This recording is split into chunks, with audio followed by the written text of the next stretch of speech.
গার্লফ্রেন্ডকে নিয়ে আজ হোটেলে যাব শারীরিক সম্পর্ক করতে। প্রায় 10 মিনিটের মতো রাস্তার ধারে দাঁড়িয়ে আছি আমার গার্লফ্রেন্ডের জন্য। কিন্তু ওর আসার কোনো খবর নেই। পকেট থেকে ফোন বের করে ওর নাম্বার ডায়াল করে দিলাম। ফোন রিং হওয়ার সাথে সাথে রিসিভ করলো। আমি বললাম, বাবু কই তুমি? আমি কখন থেকে তোমার জন্য ওয়েট করছি। গার্লফ্রেন্ড বলে, এই তো সোনা, চলে আসছি আর 2 মিনিট। আমি ফোন রেখে ওর জন্য ওয়েট করতেছিলাম। এবার পরিচিত হওয়া যাক। আমি আরিয়ান আরমান, অনার্স শেষ করলাম, বর্তমানে বেকার। আর আমার গার্লফ্রেন্ডের নাম ফাতেমার আক্তার তন্নি। আমার গার্লফ্রেন্ড ক্লাস 10-এ পড়ে। আমাদের বাসা ফেনী, ওদের বাসা কুমিল্লা। ফেসবুকের মাধ্যমে আমাদের পরিচয়, এরপর কথাবার্তা থেকে ভালো লাগা, বন্ধুত্ব, তারপর আমরা দুজন দুজনকে ভালোবেসে ফেলি। তন্নি আমাকে অনেক লাভ করে, আমিও ওকে লাভ করি খুব। আমাদের রিলেশান আজ 1 বছর, এর থেকেও বেশি। কিন্তু এত ভালোবাসার পরেও মনে হলো আমাদের মধ্যে কিছু একটার অভাব। কিছুদিন যাবৎ বুঝতে পারলাম ওর সাথে আমার শারীরিক সম্পর্ক করতে ইচ্ছা করছে। আমি ওকে বিষয়টা জানানোর পর তন্নি আমাকে না করে দিয়েছে। অনেক বোঝানোর পর তন্নি আমাকে হারিয়ে ফেলার ভয়ে অবশেষে রাজি হলো। আপনাদের সাথে কথা বলতে বলতে তন্নি এসে গেছে। বাবু, এসে গেছো? তন্নি বলে, হুম সোনা। সোনা, আমার না খুব ভয় করছে। আমি বললাম, পাগলি, ভয় কিসের? আমি তো আছি, কোনো ভয় নেই। এরপর তন্নিকে হোটেলের ভিতরে নিয়ে গেলাম। আগে থেকেই রুম বুক করা ছিল। রুমে আগে থেকেই সব কিছু গোছানো ছিল। আমরা রুমে প্রবেশ করার পর দরজা বন্ধ করে দিলাম। এরপর তন্নিকে কোলে তুলে নিলাম। তন্নিকে বিছানায় শুইয়ে দিলাম। এরপর ওর দিকে একটু ঝুঁকে গিয়ে ওর কপালে একটা চুমু খেলাম। তন্নি আমার স্পর্শ পেয়ে কেঁপে উঠল। আমি আমার শার্ট খুলে ফেললাম। এরপর তন্নির মুখে, গলায়, বিভিন্ন জায়গায় কিস করতে শুরু করে দিলাম। তন্নি আমার রেসপন্স পেয়ে শক্ত হয়ে আমাকে জড়িয়ে ধরলো। এরপর আমরা দুজনে মিলে আবদ্ধ হলাম। আমি যখন তন্নিকে আমার নিজের ইচ্ছে মতো আদর করছিলাম, আবার বিভিন্ন জায়গায় কামড় দিতেছিলাম। তন্নি ব্যথায় চোখ দিয়ে পানি বের হয়ে গেল। কিন্তু সেই দিকে আমি খেয়াল না করেই নিজের কাজ চালিয়ে নিতেছিলাম। এভাবে কিছুক্ষণ পর আমি দুর্বল হয়ে শুয়ে পড়লাম। তন্নি আমার বুকে মাথা দিয়ে আছে। বাবু, তুমি আমাকে আজ যা করলে, এর জন্য যদি আমি বাচ্চার মা হয়ে যাই। আমি বললাম, দূর, কি বলছো এসব? ফিল কিনে দেবো তো যাওয়ার সময়, মনে করে খেয়ে নিও বেবি। এভাবে আরো 12 মিনিটের মতন দুজন একসাথে শুয়েছিলাম। এরপর দুজন জামা কাপড় ঠিক করে নিলাম। তন্নি ব্যথার কারণে হাঁটতেও পারছে না। এতটুকু বুঝলাম তন্নি আমার সাথে প্রথম শারীরিক সম্পর্ক করেছে। আমি ওকে কোলে তুলে নিলাম। তন্নি বলে, এই এই আরমান, কি করছো তুমি? লোকে দেখলে কি বলবে? আমি বললাম, যা বলার বলুক, চুপ করে থাকো। আমি তন্নিকে কোলে করে নিয়ে গাড়ি পর্যন্ত নিয়ে গেলাম। এরপর গাড়িতে বসিয়ে দিলাম। গাড়ি ড্রাইভ করছিলাম, হঠাৎ খেয়াল করলাম তন্নি আমার দিকে তাকিয়ে আছে এক নজরে। আমি বললাম, কিছু বলবে বাবু? তন্নি বলল, হুম, আচ্ছা, আমরা বিয়ে কবে করছি বাবু? আমি বললাম, এই তো আমি একটা চাকরি পেয়ে যাই, আর তুমি পরীক্ষাটা দিয়ে নাও, এরপর আমরা একসাথে সংসার করব, কেমন? তন্নি আমার কথা শুনে লজ্জা পেয়ে নিচের দিকে তাকিয়ে মুচকি হাসছিল। ফার্মেসি দোকানের সামনে গাড়ি ব্রেক করলাম। গাড়ি থেকে নেমে ফার্মেসি দোকান থেকে একটা ফিল কিনলাম। এরপর তন্নির হাতে ধরিয়ে দিলাম। 5 মিনিটের মধ্যে তন্নিদের বাসার সামনে এসে তন্নিকে বিদায় জানিয়ে আমি বাসায় চলে আসলাম। আজ খুব খুশি লাগছে, ফাইনালি আমার প্ল্যান সমাপ্ত হলো। এইদিকে তন্নি বাসার ভিতরে গিয়ে রুমে ঢুকে ওয়াশরুমে গিয়ে পানি ছেড়ে দিয়ে অঝরে কান্না শুরু করে দিল। কারণ তার মূল্যবান জিনিসটা তার ভালোবাসার মানুষ এর হাতে তুলে দিল। প্রায় 1 ঘন্টার মতো পানিতে ভিজে গোসল করে ওয়াশরুম থেকে বের হয়ে আয়নার সামনে দাঁড়ালো। আমি এত কিছু কেন ভাবছি? আমাকে তো আরমান বিয়ে করবে, ওর তো এসব করার অধিকার আছে। তাহলে আমি কেন এসব ভাবছি? ধুর, এসব আর ভাববো না। তন্নি আয়নার সামনে দাঁড়িয়ে এসব ভাবছিল। হঠাৎ আরমানের কথা মনে পড়তেই লজ্জায় একদম লাল হয়ে গেল। হঠাৎ বাইরে থেকে দরজায় ঠকঠক আওয়াজ শুনে চমকে উঠল। তন্নি ওয়াশরুম থেকে বের হয়ে আয়নার সামনে যাওয়া মাত্র দরজা ওপাশ থেকে ঠকঠক আওয়াজ শুনে চমকে উঠল। তন্নি বলল, কে বাইরে? তন্নি, আম্মু তোকে, তোর আব্বু নিচে খেতে ডাকছে। তন্নি নিজেকে সামলে নিয়ে বলে, এই তো আম্মু আসতেছি, তুমি যাও। তন্নির আম্মু চলে যাওয়ার পর তন্নি আরমানকে ফোন দিল। প্রথমবার ধরল না, আবার ফোন দিতেই রিসিভ করলো। তন্নি বলল, বাবু তুমি বাসায় পৌঁছে গেছো নাকি? আরমান বলে, হুম বাবু, আমি বাসায় চলে আসছি। তুমি কি করো? তন্নি বলে, এই তো ওয়াশরুম থেকে বের হলাম। তুমি কি করো? আরমান বলে, ইস রে, আমি থাকলে তো তোমাকে জড়িয়ে ধরে আদর করতাম। তন্নি বলে, যাও দুষ্টু, সবসময় শুধু আদর ছাড়া আর কিছু নেই? আরমান বলে, ওই আমি আমার বউকে আদর করছি, তাতে তোমার কি সমস্যা? তন্নি বলে, হুম স্যার, বুঝতে পারছি। আচ্ছা, তোমার শাশুড়ি আম্মু নিচে ডাকছে, হয়তো খেতে ডাকছে। আমি যাচ্ছি। ওই তুমি যাও, খেয়ে নাও। রাতে ফোন দেব, যদি ফোনে না পাই তাহলে তোমার খবর আছে। কথাটা বলেই তন্নি খুশি মনে ফোন কেটে দিয়ে সবার সাথে চলে গেল নিচে খেতে। আর এইদিকে আরমান রুমের মধ্যে লাফাইতেছে। হা হা হা, মিস তন্নি, আমার ফাঁদে পা দিলে তুমি অবশেষে। তাহলে দেখতে থাকো এই আরমান কত ভয়ঙ্কর। ফোনের রিংটনে আরমানের মনের ধ্যান ভাঙল। স্ক্রিনের দিকে তাকিয়ে দেখে তার বন্ধু সাগর। সাগর বলে, কি মামা, কি অবস্থা? আরমান বলে, এই তো বন্ধু, অনেক ভালো। সাগর বলে, কিরে তুই কি ঠিক আছিস? আজ এত খুশি কেন লাগছে? আরমান বলে, কাজ সেরে ফেলছি, আই মিন প্ল্যান সাকসেস হয়েছে। সাগর বলে, আরমান আমি কিন্তু তোর কথায় কিছু বুঝলাম না। আরমান বলে, আরে আমার জিএফ তন্নি আছে না? সাগরকে সব কিছু খুলে বললাম। সাগর বলে, হোয়াট, কি বলছো এসব? বন্ধু তুই এটা কি করলি? একটা মেয়ের জীবন নষ্ট করে দিলি। না আরমান, তুই এটা ঠিক করস নাই। আরমান বলে, চুপ, তুই কি আমাদের সাথে কি কি হয়েছে সেটা ভুলে গেছিস নাকি? সাগর বলে, যা করছে সেটা তো তন্নির কোনো দোষ নেই, সব দোষ তো ওর ভাইয়ের। তাহলে কোন অপরাধে তুই মেয়েটার জীবন নষ্ট করতে দিলে? সব থেকে ভালো হবে তুই এখন ওর দায়িত্ব নে। সাগর এর কথা শুনে রাগ করে কেটে দিলাম ফোন। মাথা গরম হয়ে গেছে। আমার বোনের সাথে ওরা যা করলো, আমি তন্নির উপর সব প্রতিশোধ ওসিয়ে ফেলবো। খেলা তো মাত্র শুরু, আরও কত কিছু করার বাকি আছে। হা হা হা। রাতে খাওয়া দাওয়ার পর তন্নি ছাদে উঠে আরমানকে ফোন দিল, কিন্তু ওপাশ থেকে শুধু একটা কথাই ভেসে আসছে। আর সেটা হলো, আপনি এই নাম্বারে ফোন করছেন, ওই নাম্বারটা এই মুহূর্তে ব্যস্ত আছে, দয়া করে কিছুক্ষণ পর আবার চেষ্টা করুন। তন্নির খুব রাগ উঠে গেছে আরমানের উপর। ডেভিলটা এত রাতে কার সাথে কথা বলছে? যতবার কল দিতেছি ততবারই ব্যস্ত আছে বলছে। অনেকবার চেষ্টা করার পর অবশেষে রিং হলো। অবশেষে কল রিসিভ করলো আরমান। তন্নি বলে, ওই কুত্তা হনুমান, এত রাতে কার সাথে কথা বলছো আমাকে রেখে?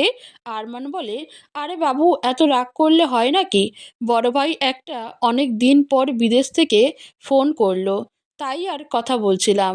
বুঝোই তো, আবার ফোন না ধরলে খারাপ ভাবতে পারে। তন্নি বলে, হুম মশাই, সব বুঝলাম। ডিনার করেছো বাবু? আরমান বলে, হুম। তুমি করেছো? তন্নি বলে, হুম। বাবু, আমার খুব ইচ্ছা করছে তোমার কাছে চলে আসতে। সত্য বলতে তোমাকে ছাড়া আমার এখন কিছু ভালো লাগে না। এক কথা বলতে গেলে তোমাকে ছাড়া কেমন যেন আনইজি ফিল করি। আরমান বলে, পাগলি, বললাম তো তোমার পরীক্ষা শেষ হোক, এরপর তোমাকে নিয়ে আসবো আমার কাছে। কেমন শোনা? তন্নি বলে, হুম, মনে থাকে যেন। আরমান বলে, অবশ্যই মহারানী। আচ্ছা বাবু, বলছি কি, কাল বাসা খালি আছে, আসো না? তন্নি বলে, বাবু আসলে এতবার বাসা থেকে বের হওয়া একটু জটিল। আরমান বলে, ও তার মানে তুমি আসবে না, তাই তো? ঠিক আছে, ভালো থেকো।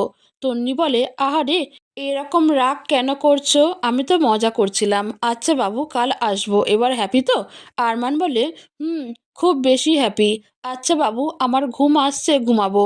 কাল সকালে এসো, আই লাভ ইউ পাগলি। তন্নি বলে, লাভ ইউ টু আমার পাগলটা, টাটা। অবশেষে তাদের দুজনের কথা বলা শেষে তন্নি ছাদ থেকে নেমে নিজের রুমে চলে গেল। রাত পার হয়ে সকাল হলো। আরমান সকালবেলা তাড়াতাড়ি উঠে পড়ল। বাসার সবাই মার্কেটে গেল, এই সুযোগে আমার কাজ হয়ে যাবে। আরমান এসব ভাবছিল। নিচে থেকে কলিং বেলের আওয়াজ পেলাম, তার মানে এসে গেছে আমার বাবুটা। আরমান দরজাটা খুলে দেখে যে ওর সামনে শাড়ি পরা একটা মেয়ে দাঁড়িয়ে আছে। হালকা আকাশি রঙের একটা শাড়ি। উপরের দিকে তাকিয়ে যেন আমি বাকরুদ্ধ হয়ে গেলাম। আমার সামনে তন্নি দাঁড়িয়ে আছে, আমি ওকে নতুনভাবে যত দেখছি ততই অবাক হচ্ছি। আমাকে এভাবে তাকিয়ে থাকতে দেখে ওর ঠোঁটের কোণে হাসি ফুটল। তন্নি বলে, ওই এভাবে কি দেখো? দাঁড়িয়ে রাখবে নাকি ভিতরে আসতে বলবে? আরমান বলে, হুম, আসো আসো, ভিতরে আসো। তন্নি ভিতরে আসার পর আরমান দরজা বন্ধ করে দিল। তন্নি গিয়ে সোফায় বসলো। আমি গিয়ে তন্নির কোলে মাথা রাখলাম। আরমান বলে, তন্নি তুমি কি প্রস্তুত আছো? তন্নি বলে, আচ্ছা, বারবার আমরা এটা করছি, এটা কি ভালো হচ্ছে আরমান? আরমান বলে, আমার উপর তোমার বিশ্বাস নেই? তন্নি বলে, তোমার উপর বিশ্বাস আছে বলেই তো আজ আমি বেঁচে আছি। আরমান বলে, তাহলে আর কোনো ভয় নেই। আমি তন্নিকে কোলে করে উপরে নিয়ে গেলাম। তন্নি আমার গলা পিছিয়ে ধরল। আমি তন্নিকে নিয়ে আমার রুমে চলে গেলাম। এরপর রুমের দরজা বন্ধ করে দিলাম। আমি তন্নিকে শুইয়ে দিয়ে লাইট অফ করে দিলাম। এরপর আমরা আবারও মিলনে আবদ্ধ হলাম। আমাদের কাজ শেষে তন্নি একবারে আমার রুমে থেকে আমরা দুজনে গোসল করে একসাথে বের হলাম। এভাবে আমাদের রিলেশন চলতে লাগলো। যত দিন যাচ্ছে ওর প্রতি ঘৃণা জন্ম নিচ্ছে। ওর কথাগুলো যেন আমার কাছে বিষের মতো লাগে। সকালবেলা দাঁত ব্রাশ করতে করতে ছাদের কোনায় দাঁড়িয়ে আছি। পাশে থাকা ফোনটা কাঁপতে দেখে ফোনটা হাতে নিয়ে দেখি তন্নি। ধরবো নাকি ধরবো না ভাবছিলাম, অবশেষে ধরে ফেললাম। তন্নি বলে, আরমান কেমন আছো? আরমান বলে, এই তো আছি, তোমার কি অবস্থা? তন্নি বলে, ভালো না, মনটা খুব খারাপ। আরমান বলে, ওমা, মন খারাপ কেন? কি হয়েছে আবার? সব কিছু ঠিক আছে তো? তন্নি বলে, আরে আরমান, আমি প্রেগনেন্ট। আরমান বলে, হোয়াট? সকালবেলা ঘুম থেকে উঠে দাঁত ব্রাশ করতে করতে ছাদের কোণে দাঁড়িয়ে আছি আর তন্নির কথা ভাবছি। তন্নি, তোমার ভাইয়ের জন্য আমার বোন মারা গেছে, তাই আমার বোনের যেই রকম অবস্থা হয়েছে তোমারও ঠিক সেই রকম অবস্থা হবে, শুধু খেলা দেখতে থাকো। সবে তো শুরু খেলা। কথাটা বলে আরমান হাসাহাসি করছিল। পাশে থাকা ফোনটা কাঁপতে দেখে স্ক্রিনের দিকে তাকিয়ে দেখলো যে তন্নি ফোন করছে। আরমান বলে, তন্নি কেমন আছো? তন্নি বলে, বাবু আমি কান্না করছি। আরমান বলে, তন্নি কি হয়েছে তোমার? তুমি ঠিক আছো তো? তন্নি বলে, আরমান আমি আজ ডাক্তারের কাছে গিয়েছিলাম, সকাল থেকে খুব বমি হচ্ছিল, ডাক্তার চেক করলো। আরমান বলে, মানে ডাক্তার চেক আপ করে কি বলল? তন্নি বলে, আরমান আমি প্রেগনেন্ট। আরমান বলে, হোয়াট, আর ইউ ম্যাড? কি বলছো এসব তুমি? তন্নি বলে, আরমান আমি সত্যিই বলছি। আরমান বলে, ছি ছি ছি, তন্নি তুমি এত নিচে নামতে পারলে? কার সাথে রাত কাটিয়ে এখন কার বাচ্চা নিয়েছো? ছি ছি। তন্নি বলে, মানে কি বলছো তুমি? আরমান আমার পেটে তোমার বাচ্চা, এটা আর কারো নয়, এটা তোমার বাচ্চা, বিশ্বাস করো। আরমান বলে, হা হা হা, বিশ্বাস? তোর মতো চরিত্রহীন মেয়েকে বিশ্বাস করব? ভাবতে আমার অবাক লাগছে। তন্নি বলে, আরমান আমার খুব কষ্ট হচ্ছে। আরমান আমার সাথে একবার শুধু দেখা করো, তোমার সাথে আমার অনেক কথা আছে, প্লিজ। আরমান বলে, তোর মতো অসৎ মেয়ের চেহারা আমি আর দেখতে চাই না, যা তুই আর আমার সাথে কোনো যোগাযোগ রাখবি না। তন্নি বলে, আরমান তুমি একদিন বলছিলে আমাকে কখনো ছেড়ে যাবে না, কিন্তু এটা কি তোমার সেই কথার দাম? তোমার কাছে আমার একটুও মূল্য নেই? আরমান আমি কসম খেয়ে বলছি, এটা তোমার বাচ্চা। তুমি আমাকে এখন যদি ফিরিয়ে দাও তাহলে আমার আত্মহত্যা ছাড়া আর কোনো উপায় থাকবে না। আসলে তোমাকে আমি খুব ভালোবাসি তো, তাই তোমার প্রতি এখনো ঘৃণা আসছে না। আরমান চলো না আমরা বিয়ে করি, আবার নতুন করে সব কিছু শুরু করব, চলো না। আরমান বলে, ও জাস্ট শাট আপ, ইডিয়েট, কখনো আমার সামনে তুই আসবি না, তুই মরে যা, তুই মরলেও আমার কিছু যায় আসে না। তন্নি বলে, ছি আরমান ছি, একটা মানুষ এতটা নিষ্ঠুর হতে পারে, আমার জানা ছিল না। তুমি আমাকে মরতে বলছো? না ঠিক আছে, তোমার এই কথাটাও পূরণ করব। ভালো থেকো আরমান। আজকের পর থেকে তন্নি নামক মেয়েটাকে পৃথিবী থেকে বিদায় নিবে। তোমাকে অভিশাপ দিচ্ছি না। সবসময় ভালো থেকো, চিরবিদায় আরমান। কথাটা বলার পর তন্নি ফোন কেটে দিল। তন্নি ফোনে অনেক কান্না করেছে, কিন্তু আমার কেন এরকম লাগছে? আমার কেন ওর জন্য কষ্ট হচ্ছে? আমি কেন ওর কথা এত ভাবছি? আসলে তন্নি যদি খারাপ কিছু করে বসে, অপরাধ তো ওর ভাই করেছে, তাহলে আমি কেন তন্নিকে কষ্ট দিতেছি? এটা কি আমি ঠিক করছি? না, এটা আমি ঠিক করছি না। হায় আল্লাহ, আমাকে কখনো ক্ষমা করবে না। তন্নি যেভাবে কথা বলল মনে হয় কিছু করে বসবে। না, আমাকে ওর কিছু হওয়ার আগে ওকে বাঁচাতে হবে। ছাদ থেকে দৌড় দিয়ে নিচের রুমে গিয়ে ফ্রেশ হয়ে শার্ট পরে গাড়ির চাবি নিয়ে সোজা চললাম তন্নিদের বাসার উদ্দেশ্যে। আজ যেন পথই শেষ হচ্ছে না। প্রায় 20 মিনিট পর ওদের বাসার সামনে গিয়ে দেখি বাসায় তালা দেওয়া। পাশে দেখলাম দারোয়ান বসে আছে। আরমান বলল, আচ্ছা, এই বাসার লোকেরা কোথায়? দারোয়ান বলে, আসলে তন্নি আপামনি বিষ খেয়ে নিয়েছে, তাই সবাই মিলে আপামনিকে হাসপাতালে নিয়ে গেছে। আমার এবার চোখ থেকে পানি বের হয়ে গেল অটোমেটিক। সব কিছু আমার জন্য হয়েছে। আরমান বলে, আচ্ছা, কোন হসপিটালে নিয়ে গেছে আপনি কি জানেন? দারোয়ান বলে, জেনারেল হাসপাতালে। দৌড় দিয়ে গাড়িতে উঠে ড্রাইভ করছি আর চোখের পানি মুছতেছি। আজ যদি তন্নির কিছু হয়ে যায়, নিজেকে কখনো ক্ষমা করতে পারবো না। হাসপাতালের সামনে সে গাড়ি পার্কিং করে হাসপাতালের ভিতরে চলে গেলাম। আরমান বলে, এখানে তন্নি নামক কিছুক্ষণ আগে একটা পেশেন্টকে নিয়ে আসা হয়েছে। কত নাম্বার রুমে আছে বলতে পারবেন? স্যার, চেক করে বলছি। হুম। স্যার, বিষ খাওয়া কেস না ওটা? এই মুহূর্তে অপারেশন চলছে 334 নম্বর ওয়ার্ডে, 3 তলায়। আরমান বলে, ধন্যবাদ। আরমান 3 তলায় উঠে সামনের দিকে তাকিয়ে দেখে যে তন্নির ভাই দাঁড়িয়ে কান্না করতেছে। আরমান তন্নির ভাইকে দেখে মাথা গরম হয়ে গেল। পরিস্থিতির কথা ভেবে সব প্রতিশোধের কথা বাদ দিয়ে সামনের দিকে এগিয়ে যেতেই তন্নির ভাই আরমানকে এখানে দেখে রীতিমতো অবাক। তন্নির ভাই দৌড় দিয়ে এসে আরমানকে জড়িয়ে ধরল। কেন জড়িয়ে ধরল আরমান সেটা এখনো বুঝতে পারছে না।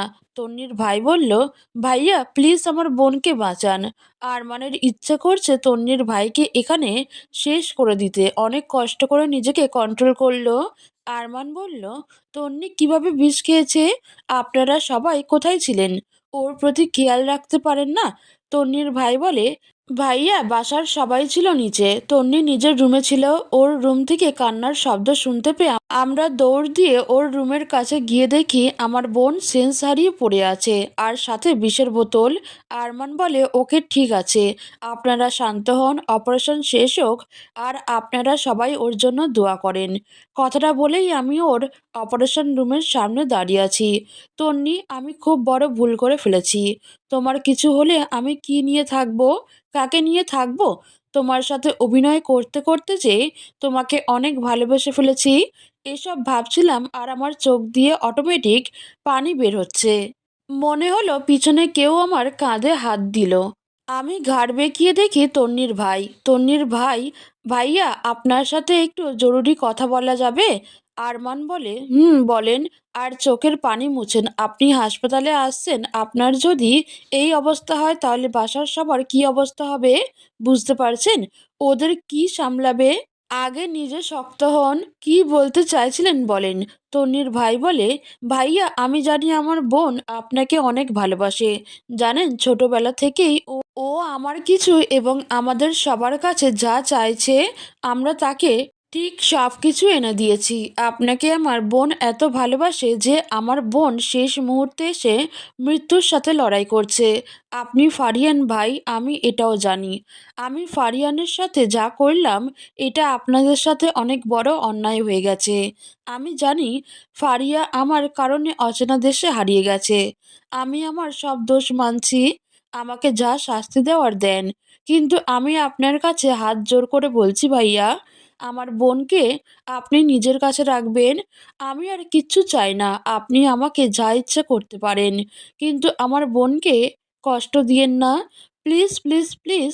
আরমান বলে, আপনার কথাগুলো শুনে আমি সব কিছু বুঝতে পারছি।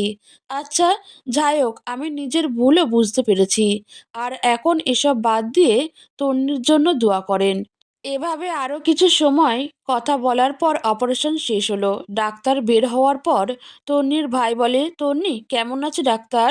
ডাক্তার বলে, আল্লাহর রহমতে আছে, আর হায়াত আছে, বহু শুক্রিয়া বেঁচে গেল। এই ধরনের রোগীর কিন্তু বেশি মারা যায় যদি দেরি হতো। তন্নির ভাই বলে, thank you so much. Doctor বলে, it's okay, excuse me. Doctor চলে যাওয়ার পর প্রায় 1 ঘন্টা পরে তন্নিকে কেবিনে শিফট করা হলো। হঠাৎ একটা নার্স বের হয়ে, এখানে তন্নির বাসার লোক কারা? তন্নির ভাই বলে, জি জি, আমি ওর ভাই। তন্নির কি হয়েছে? ওর সেন্স ফিরেছে। আর এখানে আরমানকে উনি সেন্স ফেরার পর থেকে বারবার শুধু আরমানের নাম ধরে ডাকছে। আরমান বলে, আমি আরমান। ওকে, তাহলে আপনি আমার সাথে আসেন। এরপর আরমান ভিতরে ঢোকার পর নার্স বের হয়ে গেল। আরমান তন্নির দিকে তাকাতে চোখে পানি চলে আসলো। একদিনে মেয়েটার মুখের কি অবস্থা হয়েছে। আরমান তন্নির পাশে গিয়ে বসলো। আরমান বলে, তন্নি, এই তন্নি। আরমান এর ডাক শুনে তন্নি আস্তে আস্তে চোখ খুলে দেখে যে আরমান তার সামনে বসে আছে। তন্নি আরমানকে দেখে কান্না করে দিল। আরমান তন্নির চোখের পানি মুছে দিল। এরপর তন্নি উঠে বসার চেষ্টা করতেই আরমান না করলো। এরপর আরমান তন্নির দিকে ঝুঁকে গিয়ে ওর কপালে ভালোবাসার পরশ এঁকে দিল। তন্নি বলে, আরমান আমাকে আর ছেড়ে যাবে না তো? খুব আস্তে করে কথাটা বলল তন্নি। আরমান বলে, এই যে আমাদের বেবির কসম, কোথাও যাব না। এই ওয়েট, আমাদের বেবি ঠিক আছে তো? আরমানের কথা শুনে তন্নি লজ্জায় একদম লাল হয়ে গেল। তন্নি আরমানকে একটু এগিয়ে আসতে বলল। তারপর তন্নি আরমানের কানে কানে বলল যে আমাদের কলিজাটা একদম ঠিক আছে। তন্নি বলে, ওই কালকে আমরা বিয়ে করব, না হয় এটা কিন্তু খারাপ দেখা যায়। আরমান আর কিছু বলার আগে তন্নির ভাই দরজা দিয়ে ভিতরে ভিতরে ঢুকতে ঢুকতে বলল যে সব ব্যবস্থা করে ফেলেছি আমি, তোমরা কোনো চিন্তা করো না। তন্নি দরজার দিকে তাকিয়ে দেখল যে এটা তার ভাই। ওর ভাইয়ের কথা শুনে তন্নির লজ্জা পেয়ে মুখ ফিরিয়ে নিল। কেবিনের ভিতর তন্নি তার ভাইয়ের কথা শুনে লজ্জায় মুখ ফিরিয়ে নিল। আমি বসা থেকে দাঁড়িয়ে গেলাম। তন্নির ভাই বলে, বোন এখন কেমন লাগছে? তন্নি বলে, জি ভাইয়া, এখন ভালো আছি। তুমি তো মুখের অবস্থা খারাপ করে দিয়েছো। কি খাওয়া দাওয়া করো নাকি? তন্নির ভাই বলে, করি তো বোন, তোর জন্য টেনশন হচ্ছিল। আচ্ছা তুই আরমান ভাইয়াকে নিয়ে থাক, আমি ডাক্তারের সাথে কথা বলে আসি। এই কথা বলে তন্নির ভাই বের হয়ে গেল কেবিন থেকে। তারপর তন্নি বায়না ধরেছে ওর পাশে যথেষ্ট জায়গা আছে, ওখানে শুয়ে পড়তে। অনেক জোরাজুরি পর আমি ওর পাশে শুলাম। তন্নি আমার বুকে মাথা দিয়ে শুয়ে আছে। আমার কাছে ও বিষয়টা খুব ভালো লাগছে। আরও দুদিন হাসপাতালে থাকতে হয়েছে আমাকে তন্নির কাছে। ও কিছুতেই আমাকে ছাড়তে চাইছিল না। আজ হাসপাতাল থেকে রিলিজ করে দিল। এরপর তন্নিকে একটা গাড়ি করে ওর ভাই নিয়ে গেছে। এর ফাঁকে আমার বন্ধুরা আমাকে একটা রুমের মধ্যে নিয়ে পাঞ্জাবি পরিয়ে দিল। এক কথায় পুরো বরের সাজে সাজিয়ে দিল। আরমান বলে, এইসব কি হচ্ছে? তোরা আমাকে এইসব পড়ালি কেন? সাগর বলে, আরমান এখন চুপ করে থাক, যথাসময়ে দেখতে পাবি সব কিছু। 20 মিনিট পর আমার বন্ধুরা আমাকে ধরে রুমের বাইরে নিয়ে গেছে। রুমের বাইরে গিয়ে আমি রীতিমতো অবাক হয়ে গেলাম, কারণ রুমের বাইরে তন্নির ভাইসহ অনেক লোকজন এবং আম্মু আব্বু সবাইকে দেখতে পাচ্ছি। সবাই আমাকে দেখে আমার দিকে হাঁ করে তাকিয়ে আছে। হঠাৎ চোখ খুলে বিয়ের সাজে একটা মেয়েকে সোফায় বসানো হলো, কিন্তু এত বড় একটা ঘোমটা দিয়ে রেখেছে যে ঘোমটার কারণে কিছু দেখা যাচ্ছে না। অনেক চেষ্টা করলাম অথচ কিছুতেই দেখতে পাচ্ছি না। এটা কি তন্নি নাকি অন্য কেউ? দূর, এসব কি ভাবছি? অন্য কেউ কেন হবে, তন্নিই হবে। আমাকে ওর পাশে বসানো হলো। যথাসময়ে কাজী সাহেব বিয়ে পড়ানো শুরু করলো। আমি তো শুধু বোকার মতো হাঁ করে আছি। সম্পূর্ণ নিয়ম কানুনের মাধ্যমে আমাদের বিয়েটা অবশেষে শেষ হলো। এরপর তন্নিকে নিয়ে আমরা রওনা দিলাম আমাদের বাসায়। বাসায় পৌঁছানোর পর আমি বন্ধুদের সাথে আড্ডা দিতেছিলাম, আর তন্নিকে আমার ভাবি বোন সবাই মিলে আমার রুমে নিয়ে গেল। বন্ধুদের সাথে আড্ডা দিতে দিতে অনেক সময় হয়ে গেছে, তার কোনো খেয়াল নেই। ফোনের স্ক্রিনের দিকে তাকিয়ে দেখি রাত 1টা বাজতে চলল। হায় হায়, আজকের আমাকে মেরে ফেলবে মনে হয়। বন্ধুদের থেকে কোনো রকম বিদায় নিয়ে দরজার সামনে গিয়ে দাঁড়িয়ে আছি। ভয়ও কাজ করছে। আমি হালকা করে দরজা খুলে ভিতরে ঢুকলাম। আমার দরজা খোলার শব্দ পেয়ে তন্নি একটু নড়ে বসলো। আমি দরজা বন্ধ করে আস্তে আস্তে বিছানার কাছে গিয়ে যখনই বসবো, তন্নি বলে, খবরদার তুই এখানে বসবি না। আমি তো ভয়ে এক লাফ দিয়ে উঠে গেলাম। বাসর রাতে বউয়ের মুখে এমন কথা শুনে ভয় পেলাম। তন্নি বিছানা ছেড়ে আমার কলার ধরলো। এরপর আমার গলা টিপে ধরল। তন্নি, ছেড়ে দাও, লাগছে তো, মরে যাবো তো। তন্নি বলে, তোকে মেরে ফেলবো আমি। কখন থেকে বসে আছি, আর তোর এখন আসার সময় হয়ে গেছে। আরমান বলে, সরি বাবু, দেরি হয়ে গেল। তন্নি বলে, না হবে না, যা, আজ তুই নিচে থাকবি। আরমান বলে, তন্নি এটা কিন্তু ভালো হচ্ছে না। তন্নি বলে, না তুই আমার সাথে শুতে পারবি না। তন্নির কথা শুনে রাগ উঠে গেল।